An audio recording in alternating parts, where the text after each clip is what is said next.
Let me ask you something. What's the most you ever lost in a coin toss? Look, I need to know what I stand to win. Everything. Just call it friendo.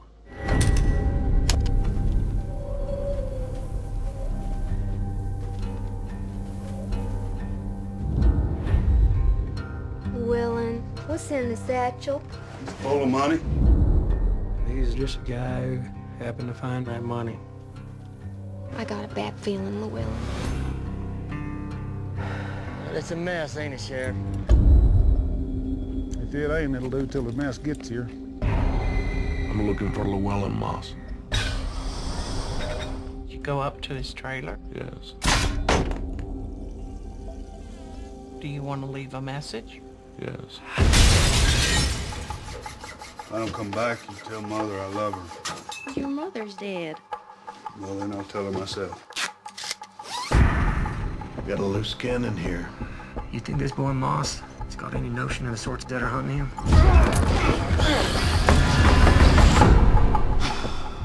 I don't know, he ought to. He's seen the same things I've seen, and it certainly made an impression on me. Just how dangerous is he? Compared to what? The bubonic plague? The crime you see now, it's hard to even take its measure. It's just all out war. You can't stop what's coming. What's this guy supposed to be, the ultimate badass? You don't understand.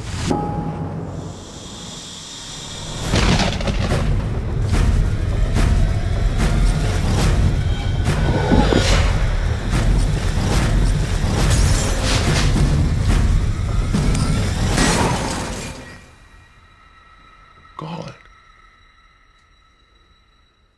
Call it.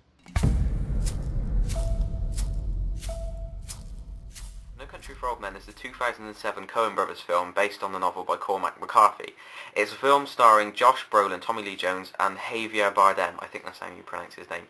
Anyway, the film itself is about the character played by Josh Brolin, who is Llewellyn Moss, who's played by Josh Brolin. He's basically this character who is a Vietnam veteran, who stumbles across like sort of this crime scene. Well, not a crime scene. Basically, the aftermath of a drug deal gone wrong involving some Mexicans.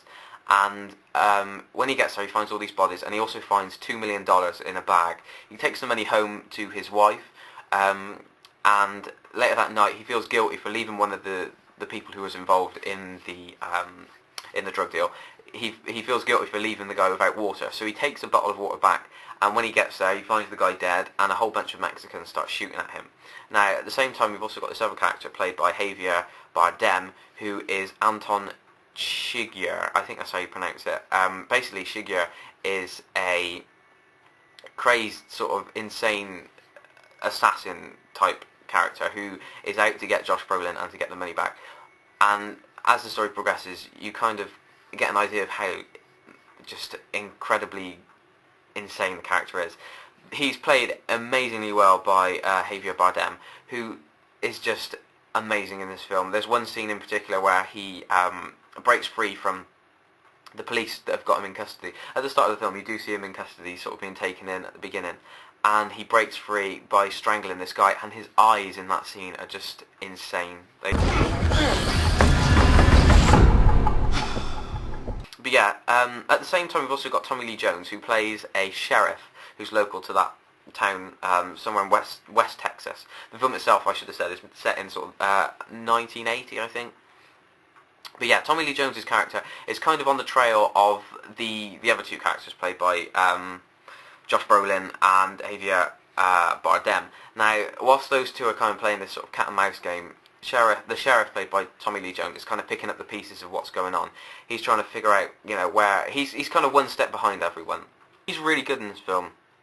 Even though he perhaps doesn't get as much screen time as the other characters, he is really good. But it is Javier Bardem who steals the show really in this movie. He is incredible. He is such a scary looking character. And I did have the DVD somewhere, yes.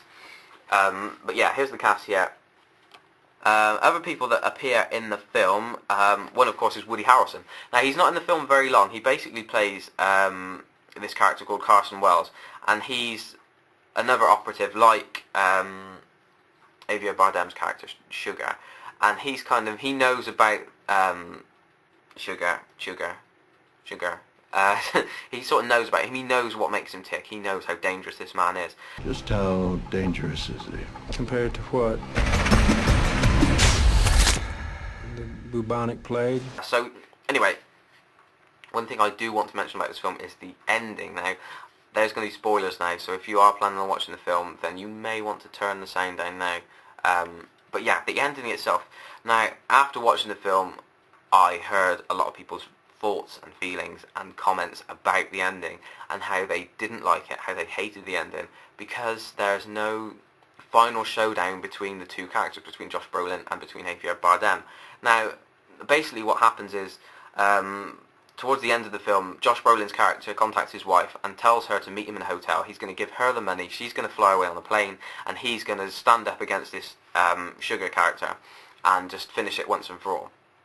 So he gets to the hotel, you see him sort of getting ready for this big, final confrontation, this final showdown, and then it sort of cuts to Tommy Lee Jones, who's been on the trail, and he arrives at this hotel and finds just a mass, he finds all these dead bodies. He kind of arrives at the end of what has been an assassination, basically, of Josh Brolin's character. He finds Josh Brolin's character dead, and you don't see any of it. You just see the aftermath. And a lot of people hated that, I think. A lot of people were really disappointed. They were like, what the fuck? We've spent all this time following this character, and then he's just dead, just like that. I thought that was incredible. I thought it was such a good idea. I thought it was just such a shock. For me, I was like, whoa, my God. You followed this character, and then suddenly he's just gone, just like that. And it was written that way in the book, as far as I'm aware, and I just thought it was brilliant. I thought it was a really good idea. For me, it worked. I can understand why people would be annoyed, but at the end of the day, this isn't an action movie. It's not a shoot 'em up film. There's a lot of action in it, but it's not like some action film which I can't think of. But yeah, it's not an action movie. It's a movie about these characters that happens to have action in it. It happens to have some shooting in it. It happens to have these confrontations, but that's not what the film's about. It's about telling this story, and part of that story is obviously what the writer intended was for this to happen. And some people may disagree with that, but personally I thought that ending was really good. Okay, so you can turn the sound back up if you haven't already. But yeah, so overall this movie is incredible. If you haven't watched it, I strongly urge you to get it. In the UK, if you're living in the UK, you can pick this up really cheap on DVD, so you've got no excuse not to pick it up. I loved every second of it. I strongly urge you to watch it. It's definitely one of the best Coen Brothers movies I've seen. One of the things I love about the Coen Brothers is that they're able to direct so many different kinds of movies. They're not all necessarily in the same genre, but they've all got the same sort of Coen Brothers style, and this is one of them. It's just an incredible film. One of the best films that I've seen in a long time.